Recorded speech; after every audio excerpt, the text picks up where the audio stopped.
इस दुनिया में तकरीबन हर खराब चीज बदली जा सकती है, लेकिन अगर कुछ नहीं बदला जा सकता तो वह है किस्मत। लेकिन वैश्विक स्तर पर भारत की स्थिति को देखकर यह कहा जा सकता है कि अगर आप ठान लें तो किस्मत भी बदली जा सकती है। वैश्विक स्तर पर भारत की भूमिका आज कैसी है और क्या है, यह बताने की आवश्यकता नहीं है, और इसके पीछे पीएम मोदी के मिसाइल यानी देश के विदेश मंत्री एस जयशंकर का बहुत बड़ा हाथ है। नमस्कार, स्वागत है आपका टीएफआई पर, और मैं अवनीश तिवारी आपको अवगत कराऊंगा एस जयशंकर के नए कारनामे से और बताऊंगा कि कैसे विदेश मंत्री सुब्रमण्यम जयशंकर ने एक बार फिर से पश्चिमी देशों पर ऐसा चाबुक चलाया है कि वो चाह कर भी चीख नहीं सकते। हम आगे बढ़ेंगे उससे पूर्व यदि आपको हमारे विचार पसंद आते हैं तो आप हमारे वीडियो को लाइक करें और चैनल को अवश्य सब्सक्राइब करें। यदि आप हमें फेसबुक पेज पर देख रहे हैं तो हमारे पेज को भी फॉलो कर लें। तो अविलंब आरंभ करते हैं। दरअसल विदेश मंत्री एस जयशंकर शुक्रवार को टाइम्स नाउ समिट 2022 में एक अतिथि के तौर पर आमंत्रित किए गए थे, और सामान्य सी बात है कि देश के विदेश मंत्री हैं तो देश दुनिया से जुड़े मुद्दों पर उनसे सवाल तो किए ही जाएंगे। विदेश मंत्री से रूस यूक्रेन युद्ध को लेकर सवाल किए गए तो उन्होंने कहा कि भारत वर्षों से पाकिस्तान और अफगानिस्तान से जुड़े मुद्दों पर मतभेद होने के बावजूद भी पश्चिम के साथ काम करता रहा है, इसलिए उन्हें भी भारत की नीतियों से अपना सामंजस्य बिठाना ही पड़ेगा, और अगर भारत का रुख पश्चिम की उम्मीदों से मेल नहीं खाता तो यह पश्चिम की समस्या है, भारत की नहीं। मिर्जापुर का त्रिपाठी ब्राह्मण परिवार ऐसे चूस चूस के मटन क्यों खाता है? क्या रामाधीर सिंह सच में बदमाश था या वासेपुर की लड़ाई को बॉलीवुडिया रंग दिया गया है? ऐसे कई प्रश्न है, परंतु उत्तर केवल एक ही जगह मिलेगा, टीएफआई के एंटरटेनमेंट चैनल पर।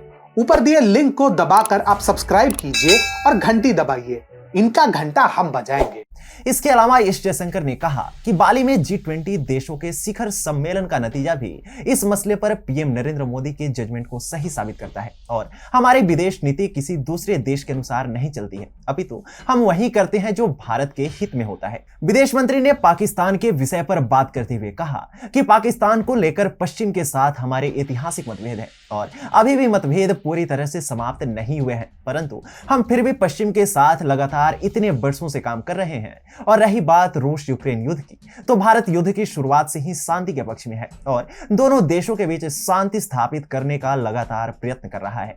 एस जयशंकर से जब पूछा गया कि क्या इस मामले पर भारत की पोजीशन क्वाड देशों से अलग है, इसके जवाब में उन्होंने कहा कि क्वाड देश एक जैसे रास्ते पर चलेंगे यह तो कभी तय ही नहीं हुआ था। अगर क्वाड देशों में से किसी को भारत से उम्मीदें हैं तो भारत को भी उनसे काफी उम्मीदें हैं। पाकिस्तान की ओर इशारा करते हुए उन्होंने कहा कि हमारा एक पड़ोसी देश है जो आतंकवादी गतिविधियां करता है, परंतु क्वाड देशों की आतंकवाद के विषय पर सामूहिक एकता कहां चली जाती है।